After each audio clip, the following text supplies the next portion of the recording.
सुभाष पांडे। परमात्मा सर्वव्यापक है, सर्वशक्तिमान है, सर्वज्ञ है।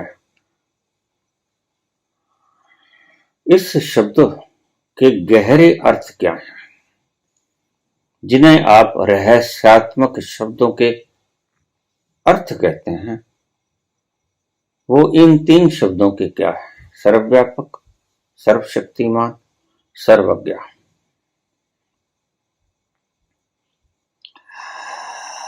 असल में हमने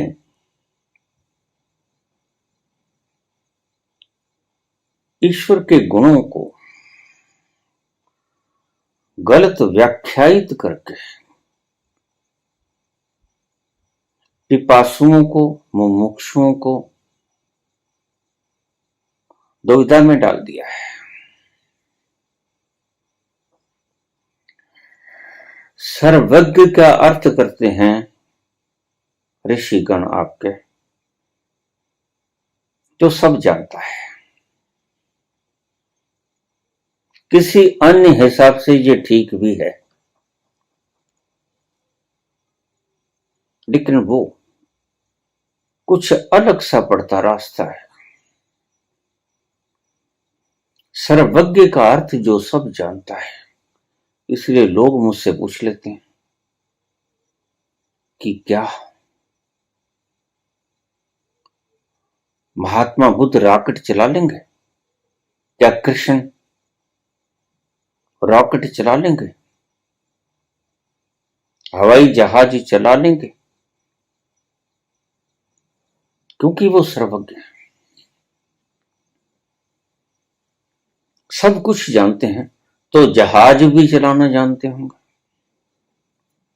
प्रश्न ठीक है, क्योंकि जैसी हमें व्याख्याएं दी गई हैं, हम उन व्याख्याओं को आधार बनाकर ही प्रश्नों को उत्पन्न करेंगे। तो व्याख्याएं हमें यही दी गई हैं कि परमात्मा सब कुछ जानता है, और जो परमात्मा के पास पहुंच गया, समीप चला गया या उसमें खो गया, वह सब कुछ जानता है। लेकिन अर्थ गलत कर लिए गए। सर्वज्ञ का अर्थ था जिसने वो जान लिया जिसको जानने के बाद कुछ और जानने की जरूरत न रही।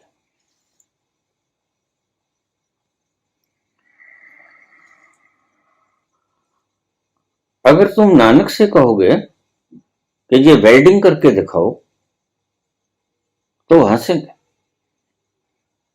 क्योंकि तुम सर्वज्ञ हो, इसलिए वेल्डिंग करके दिखाओ। कार को ड्राइव करके दिखाओ, तब कारें थी नहीं।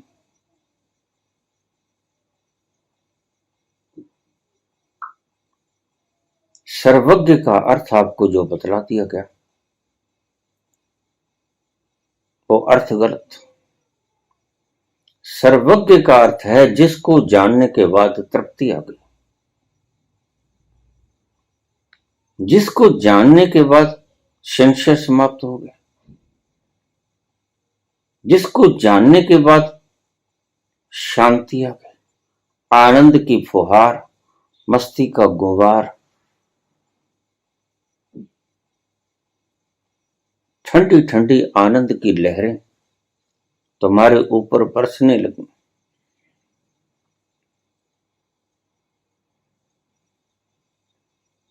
सर्वज्ञ जो सब कुछ जानता है, ऐसा नहीं।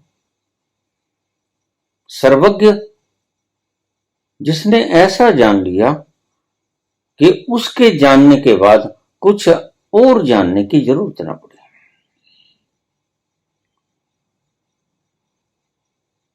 और यह उसकी बात हो रही है, ध्यान रखना, जिसको जानने के बाद सभी तमन्नाएं खत्म हो जाती हैं।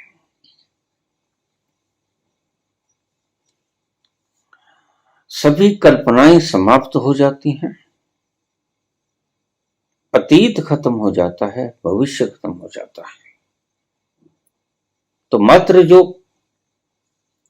वर्तमान में ठहर गया वही सर्वज्ञ हो पाएगा। पहली बात।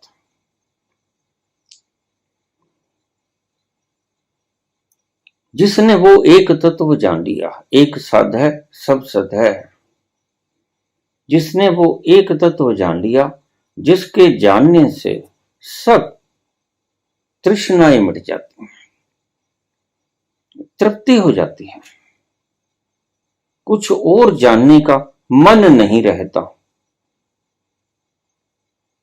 ऐसे व्यक्ति की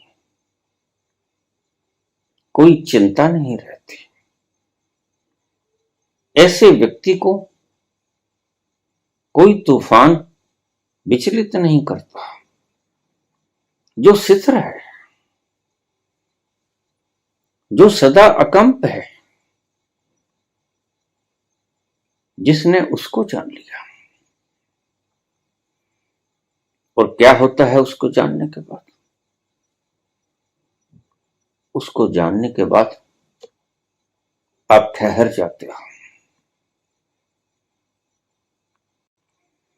परमात्मा परम ठहराव है।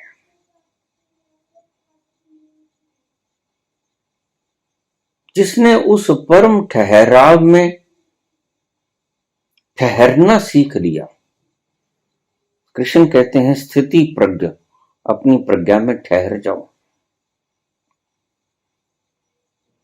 जिसने वो जान लिया, जिसको जानने के बाद सभी मांगें गिर गई, सभी सीखने की इच्छाएं चली गई।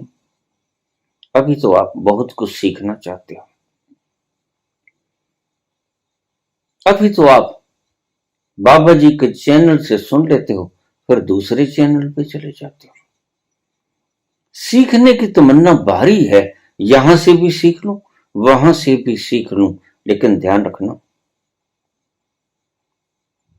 सर्वज्ञ ज्ञान का विषय है, अध्ययन का विषय नहीं, अनुभव का विषय है। सूचनाओं को एकत्रित करने का विषय नहीं।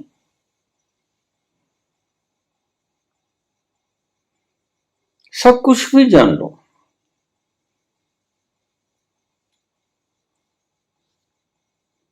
तुम्हारी यांत्रिक व्यवस्था, तुम्हारा कंप्यूटर सब जानता है, सब कुछ उसमें फीड कर लिया गया है, और जो कुछ रह गया है वो फीड कर दिया जाएगा। जैसे जैसे सूचनाएं उपलब्ध होती जाएंगी बाहरी जगत की, भीतरी जगत की, वैसे वैसे सब उसके भीतर अंतर्निहित कर दिया जाएगा। वह सब जानता है, और तुम थोड़ा सा उससे पूछो, वो तुरंत बतला देता है, बोलता भी नहीं। तो क्या वो सर्वज्ञ हो गया?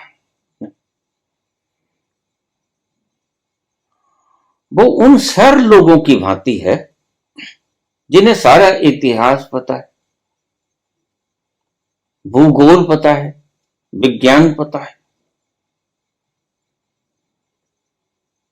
धरती पे जितने विज्ञान विकसित हुए, आज हैं, इससे पहले थे, वो सब संग्रहित हैं उनके पास। लेकिन आप इनको ध्यान में पाया गया ज्ञान समझने की भूल मत कर जाना। सूचनाएं ज्ञान नहीं, सूचनाएं सिर्फ किसी चीज को व्याख्या करने का ढंग है। ज्ञान की तो व्याख्या कभी होती नहीं। ज्ञान तो कुछ ऐसा है, जू गूंगा गुड़ खाई के कहे कौन मुख स्वाद, जैसे गूंगा गुड़ को खा लेता है, उसका स्वाद बतलाने के लिए उसके पास शब्द नहीं होते। जीवा नहीं होती।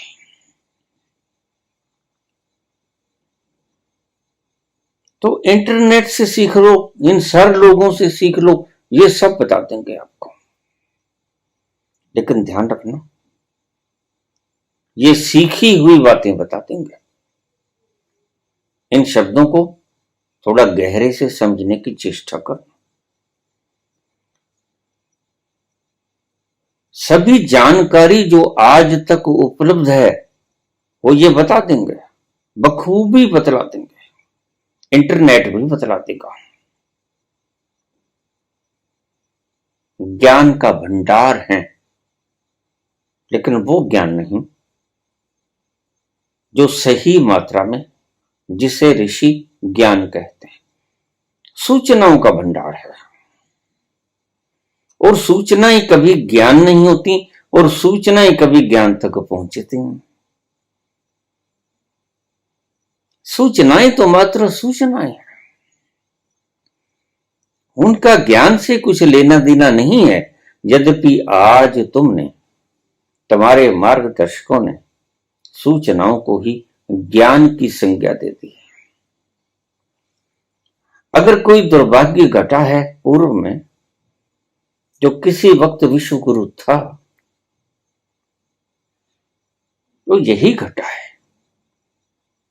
कि ज्ञान को सूचनाओं में तब्दील कर दिया गया। ज्ञान अनुभव का विषय है, और सूचनाएं अनुभव का विषय नहीं। सूचनाएं तो दिमाग पर संग्रहित की गई न्यूरॉन्स के भीतर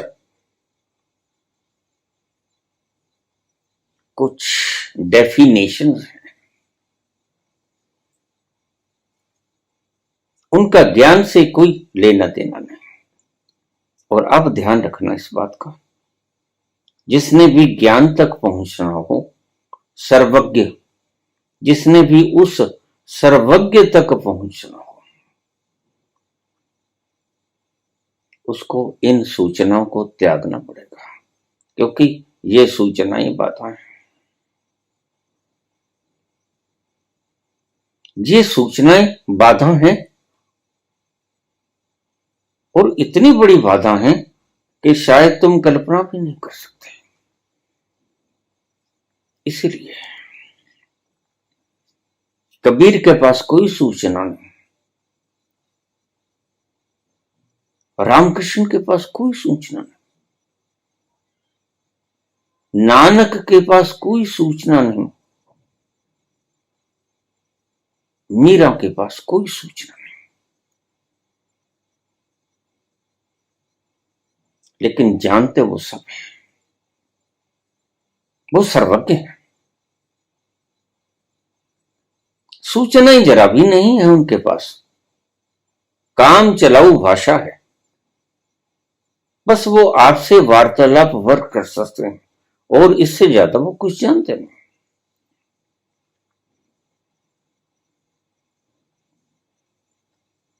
सूचनाओं को ज्ञान समझने की भूल आप सभी कर रहे हैं, और बड़ी से बड़ी यही गलती है।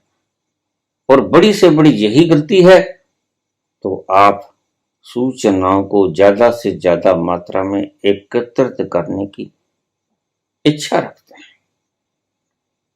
तुम ये समझते हो कि ज्यादा सूचनाओं को मैं एकत्रित कर लूंगा तो ज्ञानवान हो जाऊंगा। नहीं, तुम गलत सोचते हो। जरा भी ताल्लुक नहीं है सूचनाओं का ज्ञान के साथ। सूचनाएं संग्रहित होती हैं तुम्हारे न्यूरॉन्स में, तुम्हारी बुद्धि में, तुम्हारी खोपड़ी में।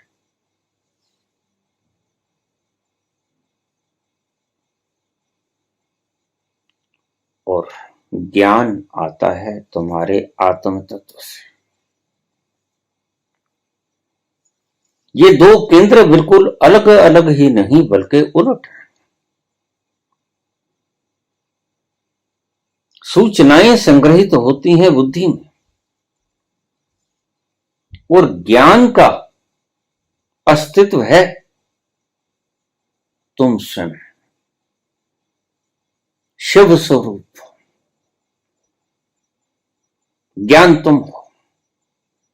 तो जो अपने तक पहुंच गया वह ज्ञानवान हो गया, और जो अपने तक पहुंच गया वह तृप्त हो गया, जो अपने तक पहुंच गया वह शांत हो गया, जो अपने तक पहुंच गया वह आनंदित हो गया, खुमारी से युक्त हो गया, सुगंधि से युक्त हो गया।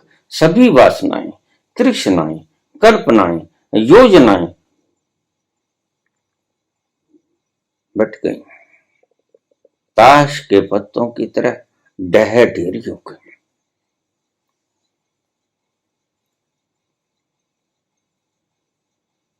ज्ञान सूचनाओं से तुम्हें कुछ नहीं मिलेगा।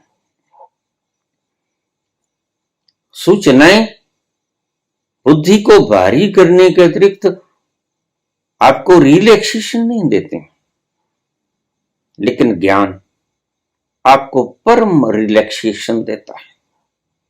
ज्ञान कुछ ऐसा है जहां जाने के बाद, जिस तल पर पहुंचने के बाद आपको कोई चिंता नहीं होती, जहां पहुंचने के बाद आपके सारे कष्ट, कलेश, सोचनाएं जो सोचते हो सारे तुम प्रश्न सब समाप्त हो जाते हैं। चिंताओं की आग को अगर कोई भस्म करता है तो तुम्हें साइकोलॉजी के द्वारा हल बतलाने वाले तुम्हारी चिंताओं का निवारण नहीं करते। इस भ्रम में मत रहना। चिंताओं का वास्तविक निवारण वहां होता है जहां चिंताएं शेष ही नहीं रहती, जहां चिंताएं धू धू करके जलने लगती हैं, जहां चिंताओं का कोई अस्तित्व ही नहीं रहता, जहां तक पहुंचते पहुंचते चिंताएं अग्निमग्न हो जाती हैं, जल के राख धूल दूसरित हो जाती हैं। तुम्हारी बुद्धि में चिंताएं हैं, तुम दिन भर रात सोचते रहते हो, न रात का नींद है न दिन का सुकून है। तुम हर वक्त सोच और संकटों से घिरे रहते हो, और ये सोच और संकट ऐसे हैं कि नित्य नूतन होते जाते हैं। पुराना संकट मिटा तो नया संकट तैयार है। पुरानी आग आपने किसी तरह बुझाई तो नई आग पहले से ही जली हुई है।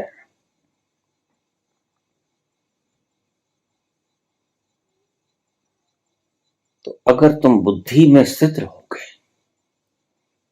तो ध्यान रखना, तुम सूचनाओं के भंडार तो हो जाओगे, लेकिन ज्ञान का एक जर्रा भी तुम महसूस ना कर पाओगे। वो ज्ञान कुछ ऐसा है, वह सिर्फ सूचनाएं ही नहीं रखता, वह सर्वज्ञ कुछ ऐसा है, वह सिर्फ सूचनाएं ही नहीं रखता, वर्ण तुम्हें मस्ती भी देता है।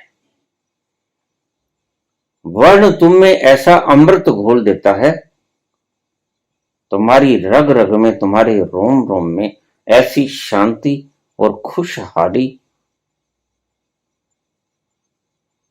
का सुरूर झोंक देता है कि तुम नाच उठते हो।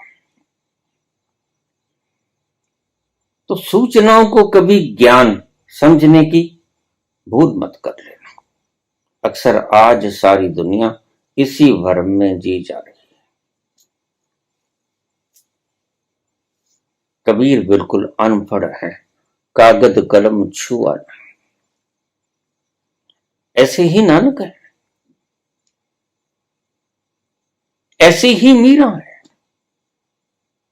ऐसे ही चैतन्य है।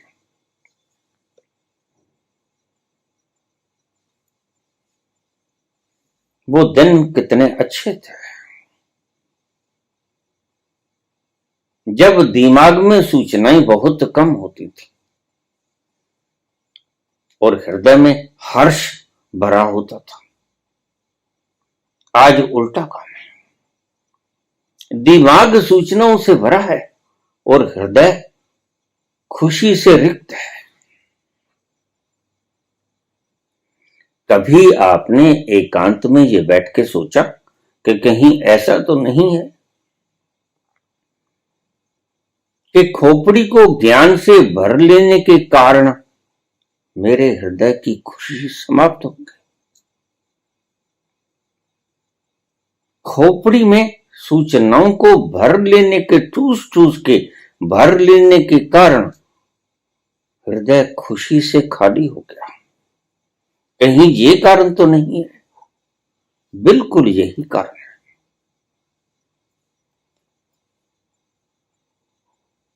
खुशी आती है भीतरी तलों से और सूचनाएं आती हैं बाहरी तलों से। आप जितनी भी सूचनाएं रखते हो, ध्यान रखना, कितना ही आध्यात्मिक सूचनाएं आप कह लो, आध्यात्मिक सूचनाएं नाम की कोई सूचना होती नहीं। सभी सूचनाएं सांसारिक होती हैं। आपको जो भी सिखाया जाएगा, टीच किया जाएगा, वह सब सांसारिक होगा।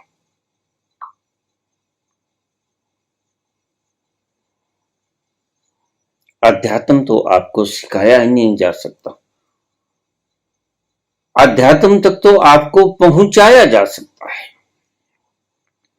यह सीखने का विषय नहीं।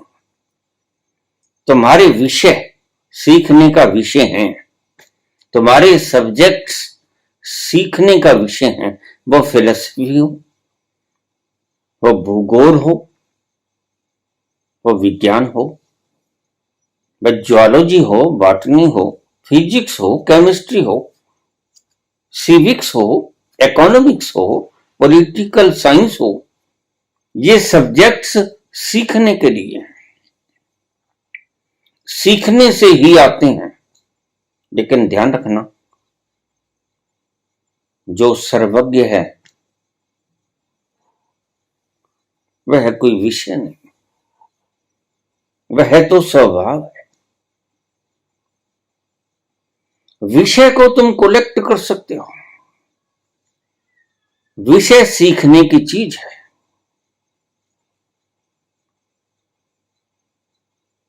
विषय सूचनाओं से ही आप सीख सकते हो, पढ़कर सीख सकते हो, कोई पढ़ाएगा और तुम सीखोगे। लेकिन ज्ञान, ज्ञान किसी के दिए से नहीं होता। और इसी भ्रम ने धरती से आध्यात्मिकता का सफाया कर दिया। आज जानकार बैठे हैं, जिनके पास जानकारियां हैं, सभी तरह की जानकारियां हैं, कुछ भी पूछ लो।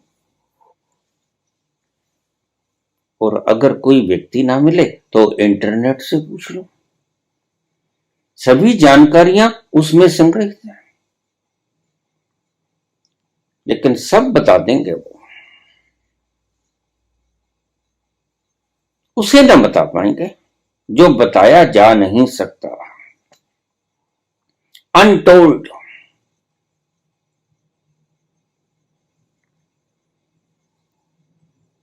क्योंकि वह बताया जा ही नहीं सकता, वह सीखा ही नहीं जा सकता, सीखने का विषय नहीं,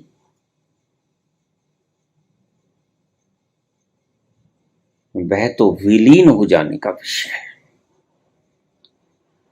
जिसे हम ज्ञान कहते हैं, वह ना सीखा जाता है ना सिखाया जाता है। इसलिए इस चैनल से उस चैनल पर व्यर्थ समय बर्बाद मत करना।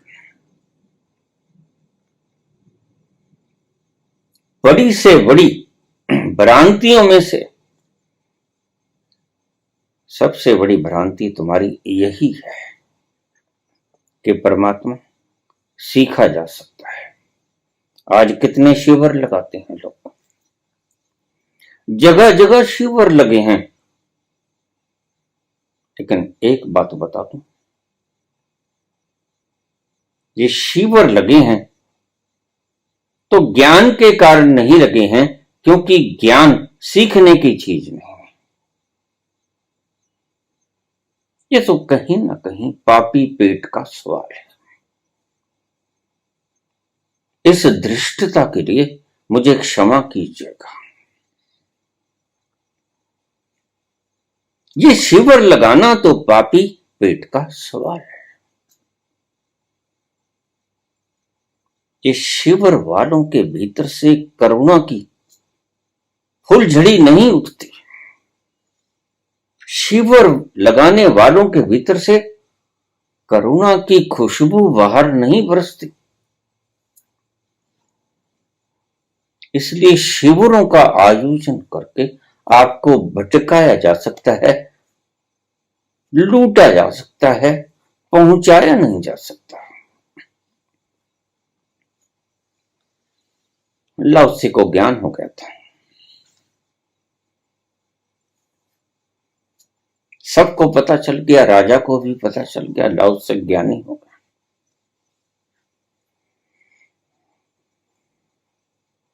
तो राजा ने लाओत्से के पास अपने मंत्री भेजा, वरिष्ठ मंत्री भेजा, महामंत्री भेजा। लाओत्से से पूछा, प्रभु, सम्राट ने पूछा है कि तुम ज्ञानी हो गए हो, कुछ बताओ, 2 अल्फाज बता दो। लाओत्से सिर्फ मुस्कुराता था। हल्की सी मुस्कुराहट उसके ओठों पर छा जाती। राजा तो परेशान हो गया।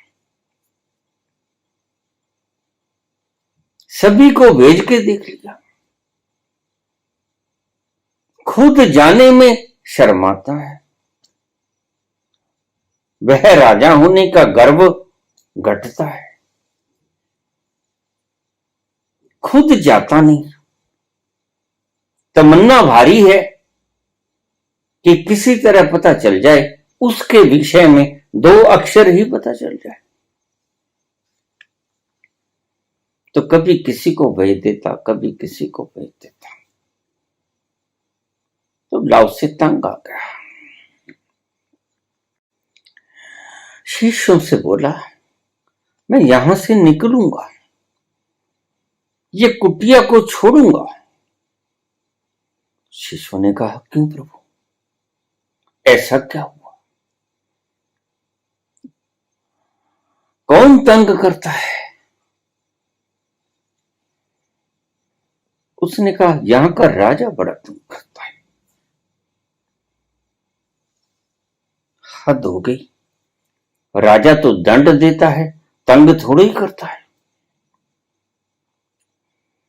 लेकिन लाओत्से ने कहा, मैं निकलूंगा, यहां से जाऊंगा, कहीं और जाऊंगा।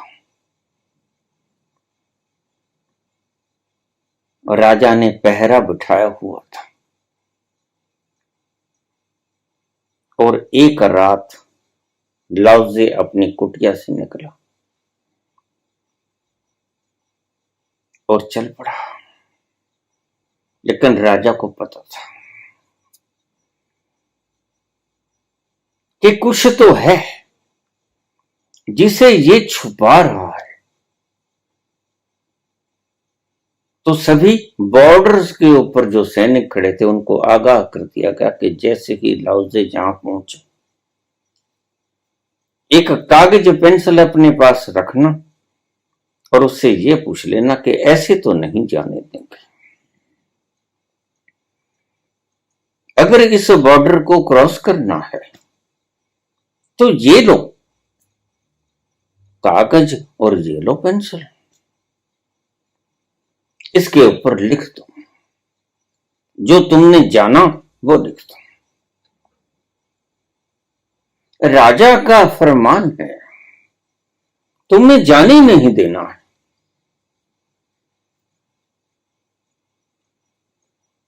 लाओजे ने देखा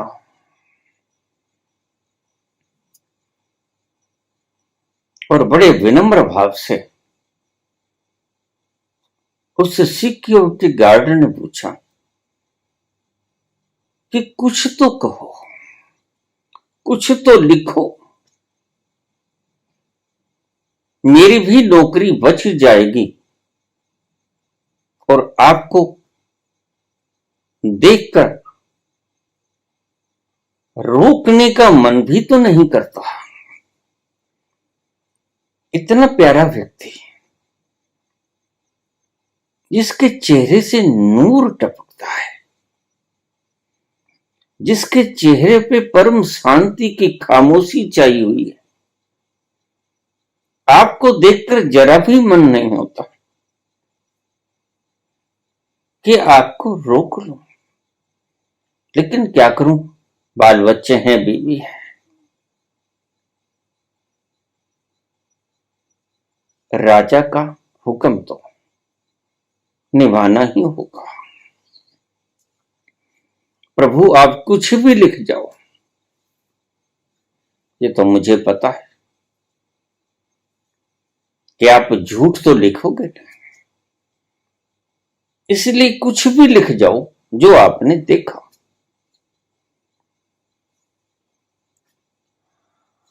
लाओजे ने कागज लिया, पेंसिल लिया और उसके ऊपर लिख दिया, वह कहा नहीं जा सकता, ही कांट बी एक्सप्लेन्ड, बतलाया नहीं जा सकता, व्याख्या नहीं की जा सकती, मात्र अनुभव किया जा सकता है और अनुभव लिखा नहीं जा सकता।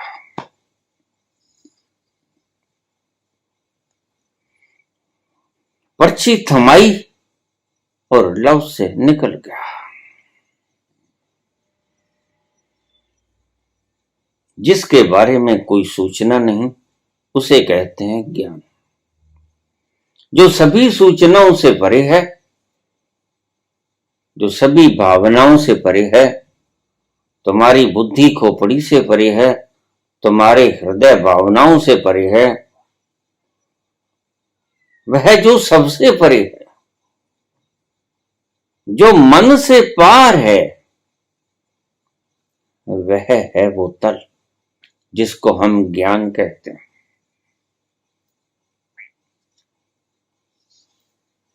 और वो सूचनाओं का ज्यादा होना नहीं है और आप इसी भ्रांति में सूचनाओं को एकत्रित करें।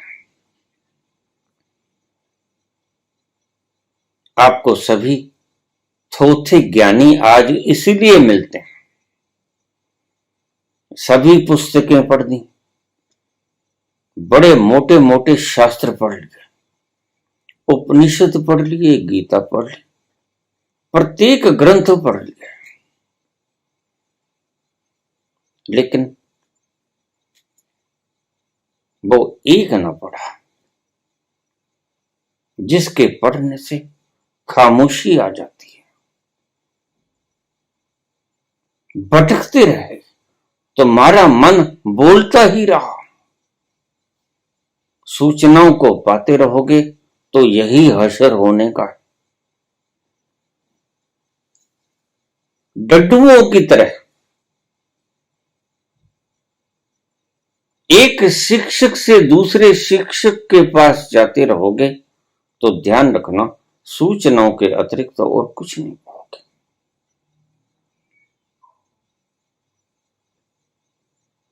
पातो आप जनक जैसे ज्ञानी से भी ना सकोगे। इस भ्रम को त्याग देना कि चलो टीचर से ना पा सकेंगे, इन सर लोगों से ना पा सकेंगे, इंटरनेट से ना पा सकेंगे, लेकिन जनक जैसे लोगों से तो पा सकेंगे। नहीं, न तुम टीचर से कुछ पा सकते हो, ना जनक और अष्टावक्र जैसे लोगों से पा सकते हो। यह बड़ी अद्भुत बात है। तो फिर हम उसे कैसे पा सकते हैं?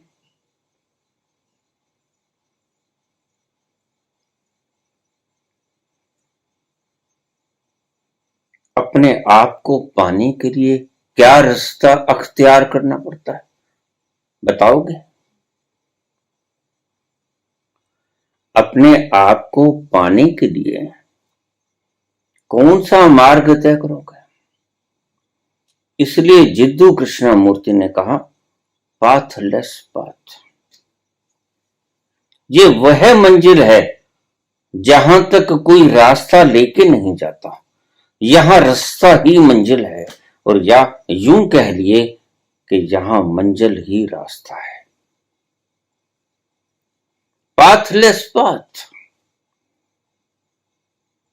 वह मंजिल जिसका कोई रास्ता नहीं और जिसका रास्ता ही मंजिल है।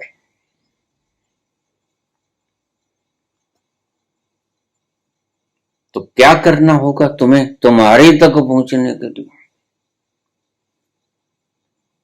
तो क्या हो गया है मानवता को? मानवता क्यों इतनी त्रस्त है?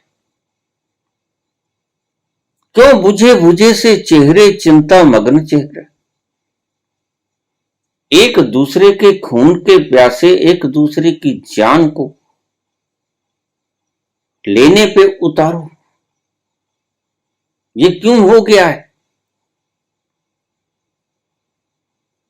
ये सिर्फ ज्ञान के अभाव में होता है। अज्ञानी व्यक्ति ही ये कुलेल कर सकता है।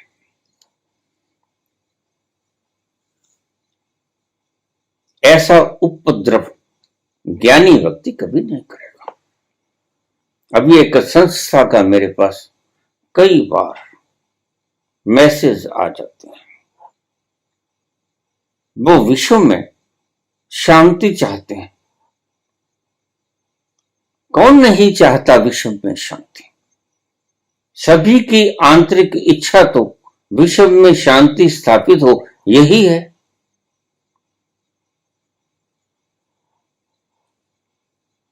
तो उन्होंने संस्था बनाई,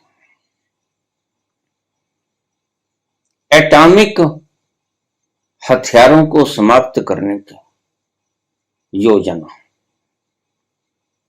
कैसे ये एटॉमिक हथियार खत्म हो जाए?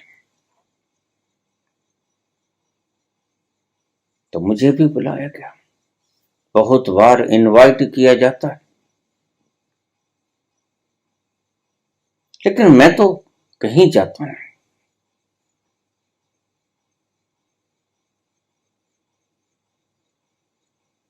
बहुत बार बुलाया, लेकिन मैंने उन्हें एक ही बात कही कि जिस ढंग से आप चले हो वह ढंग सफल होने को नहीं है। अगर आप चाहते हो कि प्रेम का दीपक जले हृदय हृदय में, तो दीपक जलाने होंगे। बुद्ध पैदा करने होंगे, जो शांति का प्रचार बेशक न करें, लेकिन जिनका होना शांति का प्रचारक हो। समझना, बात थोड़ी गहरी है। बुद्ध का होना ही शांति का पैगाम है। बुद्ध बोले या ना बोले, राष्ट्रपति के पास जाते हैं, प्रधानमंत्री के पास जाते हैं, यूएनओ के पास जाते हैं, पत्र लिखते हैं, कुछ नहीं होने वाला। क्योंकि तुम उन लोगों को पत्र लिख रहे हो जो युद्ध चाहते हैं। तुम्हारे पत्र का उनके ऊपर कोई असर होने को नहीं है, और मैं कई वर्षों से देख रहा हूं। वो ईमानदारी से शांति स्थापित हो इसकी इच्छा करते हैं, और युद्ध रोज बढ़ते जाते हैं। कोई वक्त है धरती पे जब यहां पर युद्ध ना लगा?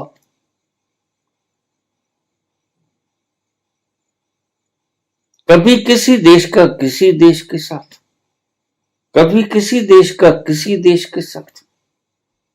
कोई वक्त ऐसा धरती पर तुमने देखा है जो युद्ध से मुक्ति का दिन हो? नहीं, ऐसा दिन कभी नहीं आया, और ऐसा दिन तभी आ पाएगा जब यहां बुद्धों की कतार लगेगी।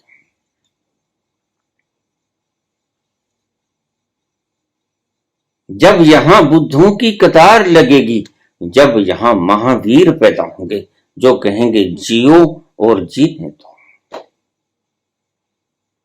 Live and let live. ऐसे जब तक महावीर आप पैदा नहीं करोगे, तब तक यूएनओ के प्रेसिडेंट को चिट्ठी लिखो, भारत के राष्ट्रपति प्राइम मिनिस्टर को चिट्ठी लिखो, कुछ हल होने को नहीं है, क्योंकि इन्हों को खुद का ही ज्ञान नहीं है। ये शांति स्थापित क्या करेंगे? जो व्यक्ति खुद उस शांति के तल पर नहीं पहुंचा, वह शांति स्थापित करेगा भी कैसे? क्योंकि वह शांति स्थापित कैसे हो इसका रास्ता ही नहीं जानता। कैसे मिटाएगा वो शांति को, कत्लो गारत को, आग को? नहीं, तुम्हारा रास्ता गलत है। तुम्हारे रास्ते से शांति स्थापित नहीं होगी। तुम चिल्लाते मर जाओगे और परमाणु युद्ध शुरू हो जाएगा, और फिर ना तो जिसको तुम लिखते हो पत्र वो बचेगा, ना जो पत्र लिखता है वो बचेगा। ध्यान रखना, अगर ये चाहते हो हे ईश सब सुखी हो कोई ना हो दुख, सब हो निरोग भगवन धन धान्य के भंडारी, सब भद्र भाव देखें सन मार्ग के पथिक हूं, दुखिया ना कोई होवे सृष्टि में प्राणधारी। अगर सर्व के मंगल की कामना तुम्हारे हृदय में जगी है, तो या तो खुद संत हो जाओ, अपना दीपक जला लो, और उस दीपक के साथ और दीपकों को प्रज्वलित करो। शांति का प्रचार करने की आवश्यकता कभी नहीं होती, बस शांति का प्रचार तो मात्र बुद्ध होने से हो जाता है। बुद्ध के आसपास शांति की घनीभूत तरंगें हर वक्त छाई ही रहती हैं। कोई क्षण ऐसा नहीं होता कि बुद्ध के इर्द गिर्द शांति में असंतुलन पैदा हुआ। जहां बुद्ध है वहां शांति स्वाभाविक है। इसलिए इन लोगों से जिनसे तुम कामना करते हो कि ये लोग धरती के मालिक हैं, राज कर रहे हैं, आपकी बात को सुन लेंगे, इस भ्रांति में कभी मत रहना। एक ही उपाय है, उस गहरे तलों को छूने वाले दीपक जलाने होंगे, और उनका जलना, दिया कभी बताता है कि रोशनी चाहिए तो मेरे पास ले लो। दिया सिर्फ जलता है, और दिए का होना ही प्रकाश का होना है। दिया जल जाए, बुद्ध पैदा हो जाए, शांति का प्रचार करने की कोई आवश्यकता नहीं।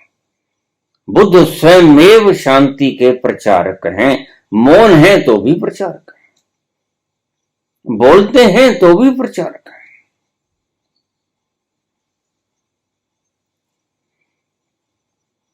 सर्वज्ञ क्या है? जो सब जानता है वह सर्वज्ञ नहीं। फिर तो तुम कल को कहोगे नई नई तकनीक्स, नई नई चीजें, अब आर्टिफिशियल इंटेलिजेंस, ये करके दिखाओ हमें। बुद्ध तो ऐसा नहीं कर पाएंगे, महावीर ऐसा नहीं कर पाएंगे, नानक कबीर ऐसा नहीं कर पाएंगे। तो फिर आप क्या कहोगे कि तुम अज्ञानी हो? न? क्योंकि ये सूचनाएं हैं तुम्हारे पास, और सूचनाओं का ज्ञान के साथ जरा भी तो संबंध नहीं। तो जो अर्थ तुमने सर्वज्ञ का जाना वो सरासर गलत था, 100% गलत था। सर्वज्ञ का अर्थ है जिसको जानने के बाद जर्रा भी जानने की आवश्यकता नहीं बची, जिसको जानने के बाद सब जान लिया जाता है और जानने की आवश्यकता शेष नहीं रह जाती। यह है परिभाषा सर्वज्ञ की।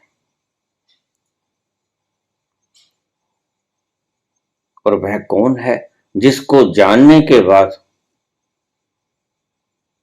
और जानने की इच्छा शेष बचती नहीं? वह वही तल है जहां पर जाकर तुम्हारे सारे प्रश्न, झंझट, चिंताएं, कामनाएं, वासनाएं, अतीत की स्मृतियां, भविष्य की कल्पनाएं, योजनाएं खाक हो जाती हैं, धूल धूसरित हो जाती हैं। वैसे भी तुम सूचनाओं को एकत्रित करके जो पदार्थों का संग्रह करते हो, तो उन पदार्थों के संग्रह करने के भीतर भी आपकी एक भीतरी इच्छा रहती है कि कैसे मैं इन पदार्थों से सुख ले लूं। अगर पदार्थों में सुख न हो तो तुम इन्हें एकत्रित करोगे क्यों? तुम्हारे भीतर ये भावना ठूस ठूस के भर दी गई है, और जैसे जैसे व्यक्तियों के भीतर दुनिया में ये भावना ठूस ठूस के भर दी गई है कि ज्यादा से ज्यादा पदार्थों का एकत्र करो,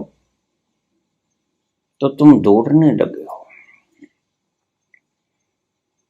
एक दूसरे से तेज दौड़ रहे हो। वह मिलीनियर है तो मैं बिलीनियर हो जाऊं, वह बिलीनियर है तो मैं ट्रिलियनियर हो जाऊं। लेकिन ध्यान रखना, तुम चाहे सारी संपत्ति के मालिक भी क्यों ना बन जाओ।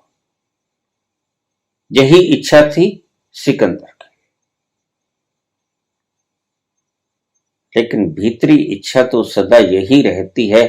जब डायोजनीज ने पूछा कि सारा कुछ जीत लोगे सिकंदर, मुझे एक बात बताओ, सारा धनों का अंबार लगा लोगे, सारे मकानों का सोना छीन लोगे, हीरे जवाहरात छीन लोगे, जमीन जायदाद अपने नाम कर लोगे, सभी क्षेत्र तुम्हारे होंगे, तुम चक्रवर्ती सम्राट बन जाओगे, और उसके बाद तुम सिकंदर करोगे क्या?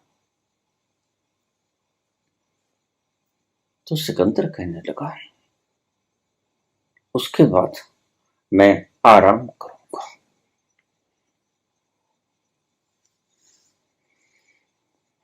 तो डायसनिस कहने लगा, सिकंदर, अगर इतना कुछ करके आपाधापी दौड़ धूप कत्लो गारत खून से धरती को रंग दोगी और सब अपने नाम कर दोगे, कर सकते हो, लेकिन इतना कुछ करने के बाद भी अगर आराम करना है तो फिर मैंने ये सब कुछ किया ही नहीं। न हीरे जवाहरातों को इकट्ठा किया, न धन और सोने को इकट्ठा किया, न कोई जमीन जायदाद का टुकड़ा अपने पास रखा। अगर आराम ही करना है तो मुझे देखो, आराम तो मैं कर रहा हूं और मैंने कोई झंझटबाजी नहीं की। और तुम झंझटबाजी करके उसके बाद आराम करोगे तो बड़ा लंबा रास्ता है सिकंदर, और कौन जाने तुम यहां तक अपने मुकाम तक पहुंचोगे भी कि नहीं पहुंचोगे, लेकिन मैं तो पहुंच गया। जिस मुकाम की तलाश तुम करते हो कहीं वो रास्ता तो गलत नहीं सिकंदर। अगर आराम ही करना है तो इस झोंपड़े में आराम करेंगे, मैं बखूबी आराम करता हूं। पास तुम भी एक झोंपड़ा बना लो। आराम तो फिर ऐसे ही किया जाता है सिकंदर। तुम्हारा ढंग गलत है, तुम्हारा रास्ता गलत है।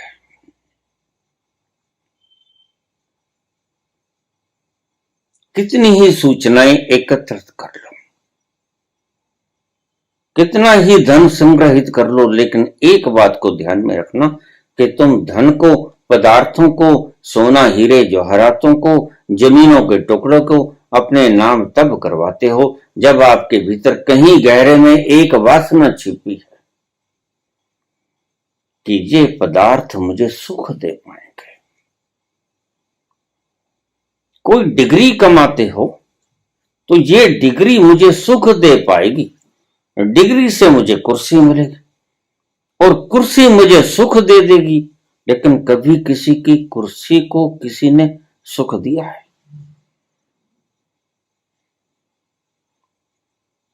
कुर्सियां कभी किसी को सुख नहीं देती, ना कुर्सी के भीतर कोई सुख है।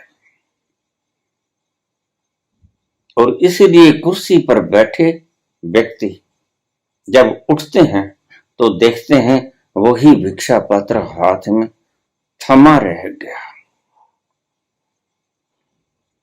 वही भिक्षा पात्र जिसको लेके मैं इस कुर्सी पे बैठा था, वह तो मेरे हाथ में अब भी है। अब भी मैं मांग रहा हूं, अब भी मैं मांगता हूं। 5 वर्ष के लिए, 4 वर्ष के लिए एक सपना था और उस सपने में मैं सो गया था और उस सपने को मैं 5-4 वर्ष तक देखता रहा, लेकिन जैसे ही आंख खुली तो देखा कि भिक्षा पत्र तो सिराने ही रखा है। अब ये व्यक्ति फिर दौड़ेगा और यह व्यक्ति आमरण मांगता ही रहेगा, मांगता ही बना रहेगा। सम्राटत्व का तो सिर्फ इसके ऊपर लेबल लगा था, वस्तुतः तो यह मांगता ही था, भिक्षु ही था और भिक्षुक ही रहेगा।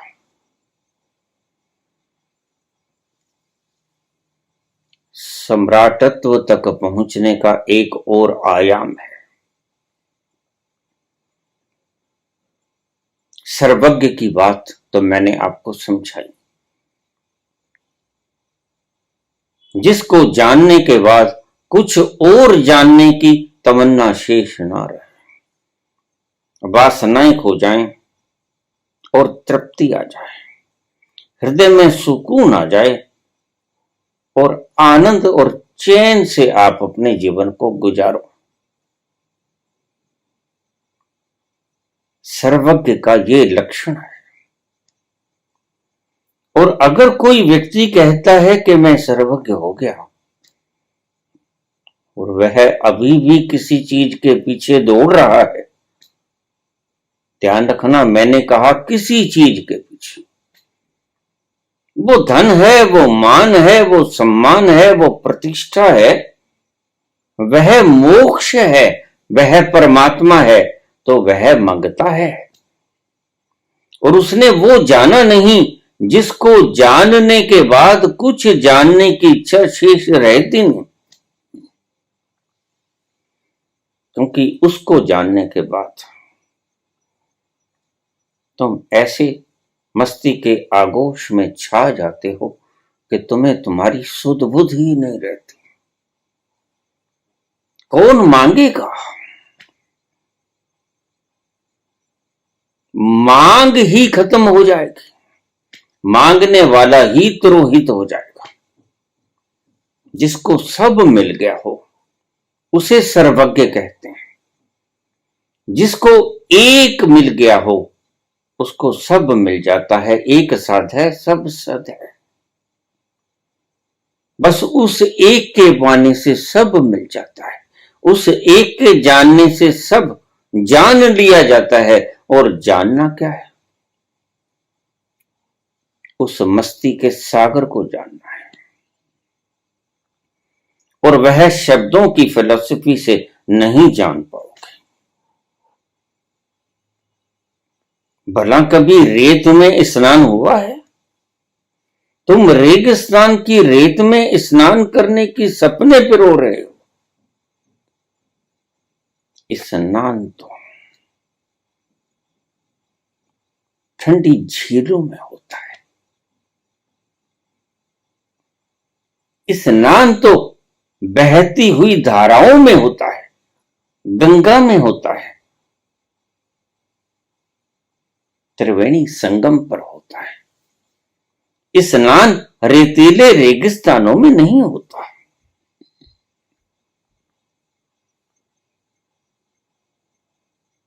जिसको जानने के बाद तुम परम तृप्त हो गए,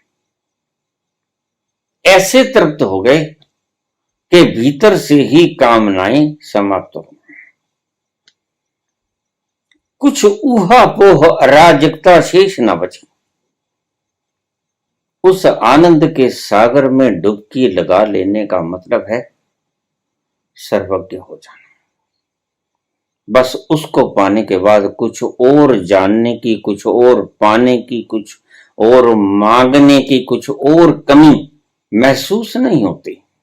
बस फिर तुम उसका लुत्फ उठाते हो। दिन भर रात 24 घंटे वह खुमारी तुम्हें पकड़ लेती है।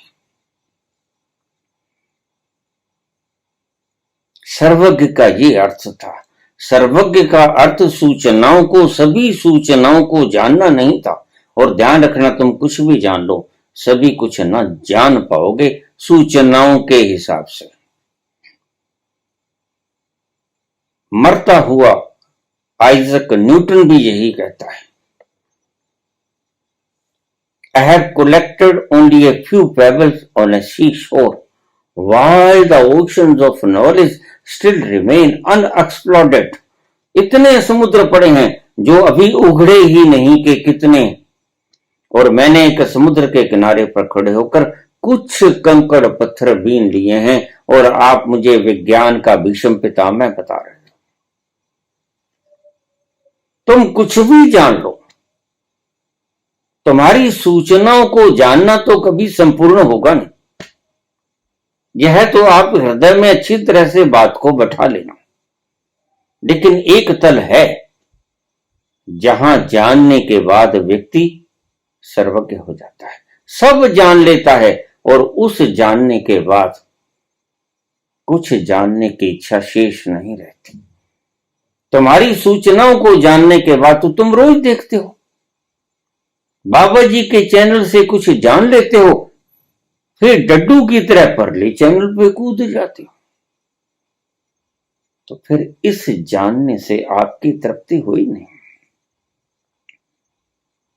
होगी भी नहीं। दूसरे चैनल पर जाने से भी तृप्ति नहीं होगी। मैंने वही बात कही कि अष्टावक्र भी तुम्हें वो तृप्ति ना दे पाएंगे। तो तुम्हें तृप्ति कौन दे पाएगा? तुम्हें आनंद की वो फुहार कौन दे पाएगा? अगर अष्टावक्र आनंद की उस फुहार को नहीं दे पाते और ये इंटरनेट और सर लोग भी नहीं आनंद की उस फुहार को दे पाते, तो फिर कौन देगा? वह तुम खुद दोगे। खुद आनंद की फुहार, आनंद का सागर हो तुम फुहारों की इच्छा के अंदर दिन भर रात जगते रहते हो, लेकिन खुद तुम आनंद का सागर हो, अमृत का कुंड हो, असीम सागर हो, जिसका कोई और छोर नहीं। वो हो तुम। अष्टावक्र सिर्फ रास्ता बता सकता है, इससे ज्यादा अष्टावक्र कुछ नहीं कर सकते। जाना तो तुम्हें ही पड़ेगा, आज नहीं कल। वक्त बहुत बीता जाता है, कब होश में आओगे? सोए ही रहोगे? कब तक सोए रहोगे?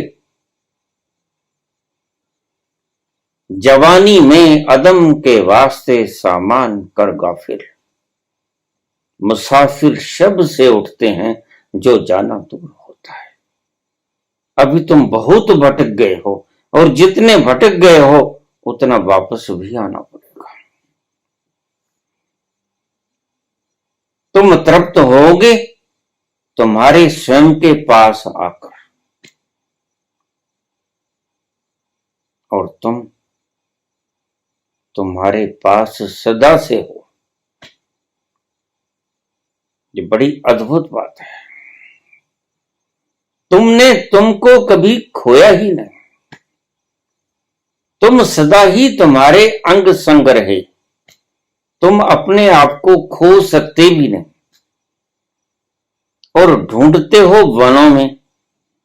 इसलिए कबीर कहते हैं कि तुम मूर्ख हो। कस्तूरी कुंडल बसाए मृग ढूंढा पनमा,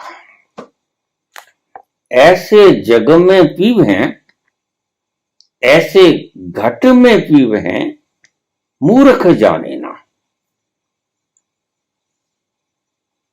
तुम खुद ही हो उस अमृत के सागर। इसलिए बाहर से सारे संबंध तोड़ो, बाहर के सारे कर्ज फर्ज निपटा लो, तो थोड़ा सा वक्त आप फुर्सत के लम्हों के लिए भी निकाल लो। उन फुर्सत के लम्हों में खुद का संज्ञान लो, खुद का आभास करो। उन फुर्सत के लम्हों में खुद के पास जाने की व्यवस्था करो। बाहर तुम्हें कुछ नहीं मिलेगा, और कुछ मिला भी नहीं होगा, और जो मिला है वह तुम्हें तृप्त नहीं कर पाएगा। कभी किसी को तृप्त नहीं कर पाया, और कभी किसी को तृप्त कर नहीं पाएगा। तो तृप्त करेगा कौन? तुम ही तुम्हारे को तृप्त कर पाओगे। अब अजीब यात्रा है। तो ठीक कहते हैं जिद्दू कृष्णमूर्ति कि पागल हुए हो।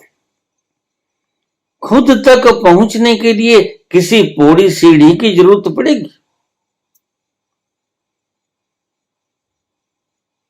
नहीं, तुम खुद ही हो उस आनंद का सागर। उस आनंद के सागर में पहुंचने के लिए खुद को खुद ही के पास पहुंचने के लिए किसी यात्रा की आवश्यकता होती नहीं। छोड़ दो इन सब विधियों को, क्योंकि खुद तक पहुंचने के लिए कोई विधि काम नहीं आती, एक ही विधि काम आती है। उसको आप कान खोल कर सुन लो। तुम सोए हो, अमीर हो, गरीब हो, धनपति हो, कंगाल हो, रोगी हो, स्वस्थ हो, सपना देख रहे हो।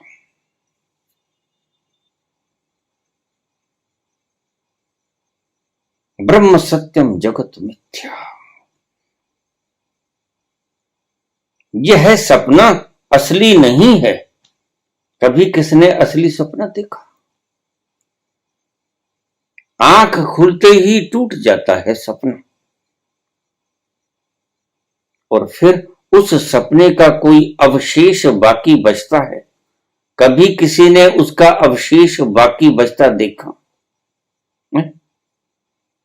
क्यों नहीं देखा? क्योंकि वह एक इल्यूजन था, वह एक भ्रम था। बस तुम स्वप्न देख रहे हो। You are in illusion. इस इल्यूजन के टूटने के बाद अगर कोई व्यक्ति पूछे कि वह जो टूट गया उसका ऊर्जा पुर्जा हुई, कहां है वो? कोई ऊर्जा पुर्जा नहीं है। तुम सिर्फ भ्रम में थे, सोए हुए थे, सपना देख रहे थे, और वो सपना सिर्फ एक भ्रम था। सपना ही देख रहे हो। कब तक सपने देखते रहोगे? सर्वशक्तिमान जब तुम वहां पहुंचोगे जहां वो जान लिया जिसके जानने से तृप्ति आती है, तो तुम पाओगे कि मैं विश्व के अस्तित्व के कोने कोने में अहम ब्रह्मस्म मैं ही हूं। तो फिर सारी शक्ति तुम्हारी हुई कि नहीं हुई? जब तुम ही हो, ईशावास्यमिदं सर्वम यत किंच जगत्याम जगत, तो फिर इस जगत की सारी शक्ति तुम्हारी हुई कि नहीं हुई? तो सर्वशक्तिमान हुए कि नहीं हुए? और फिर जब सब जगह मौजूद हो, जेता किता तेता नाम, बिन नामे नाही को ठाम। ऐसी कोई जगह है जहां नाम नहीं है? तुम सभी जगह हो, सर्वव्यापक हो। इसलिए अपने आप को फैलाने की चेष्टा संसार में मत करो। यह गलत है। तुम इतना खुद को फैलाने की चेष्टा करते हो कि तुम दशों दिशाओं तक और छोड़ न रहे तुम्हारा, आदि अनंत हो जाऊं, लेकिन तुम जानते नहीं कि तुम आदि अनंत पहले से ही। नए सिरे से अलग से नकली नकली आदि अनंत बनाना खुद को मूर्खता के सिवा और कुछ भी नहीं। तो सर्वज्ञ हो, सर्वशक्तिमान हो या सर्वव्यापक हो, इन सब चीजों को बनना नहीं है, उस तल पर पहुंचना है जहां जाकर तुम जान जाओ कि तुम सर्वज्ञ हो। और उसके जानने से तुम्हारे हृदय में ठंडक आ जाती है, और उसके पास जाने से तुम देखते हो कि रोए रोए जर्रे जर्रे में मैं ही तो हूं। तभी तो उद्घोष कर पाते हैं मंसूर, अनल हक अहम ब्रह्मस्मि, एको ब्रह्म द्वितीयो नास्ति। और मैं सर्वव्यापक हूं, तो सर्वव्यापक हूं तो सारी शक्ति, मैं सर्व शक्तिमान भी तो मैं हूं। इसका अर्थ ये था।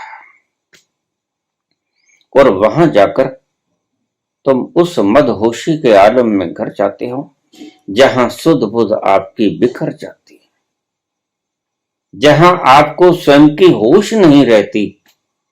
क्यों नहीं रहती? क्योंकि तुम उसमें विलीन हो जाते हो। उसके पास जाते हो और वो ऐसा खींचता है कि तुमको अपने आप में मिला लेता है। इंटरमिंगल्ड, बूंद समानी समुद्र में, बस तुम फिर ढूंढे से मिलोगे नहीं। पहले बूंद की तरह तुम अस्तित्व में थे, अब तुम विशाल समुद्र की तरह अस्तित्व में होगे।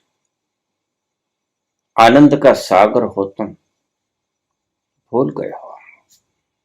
और वहां जाने से, जिसे खुमारी कहते हैं बाबा, मैं तुम्हें चाहूं और से घेर लेगी। खुमारी का तूफान तुम्हें ऐसा मदमस्त कर देगा कि न तो समय याद रहेगा, न देहाभिमान रहेगा, फिर विदेही हो जाओगे, जनक की तरह सुध बुध को खो दोगे।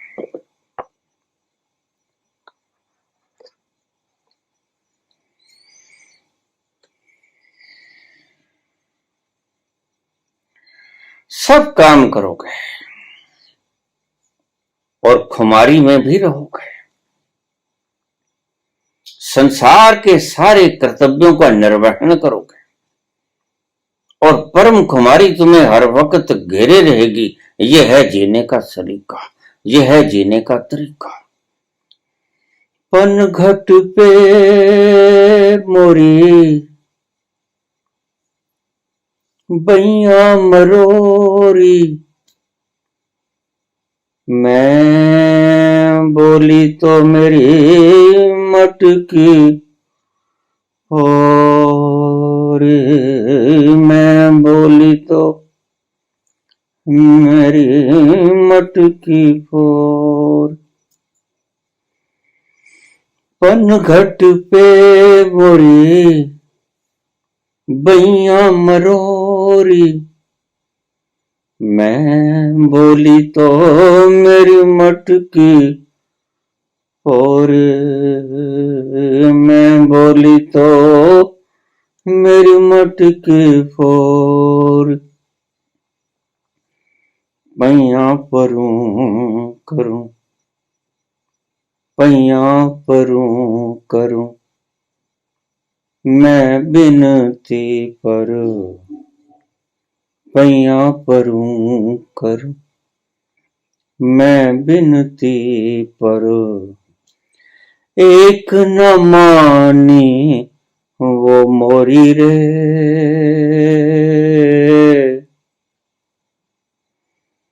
सुध विसरा गयो मोरी,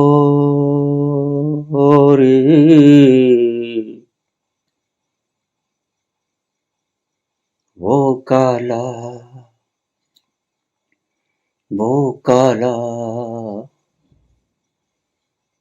एक बांसुरी वाला कर गयो मन की चोरी रे। सुध विसरा गयो मोरी, वो काला एक बांसुरी वाला। धन्यवाद।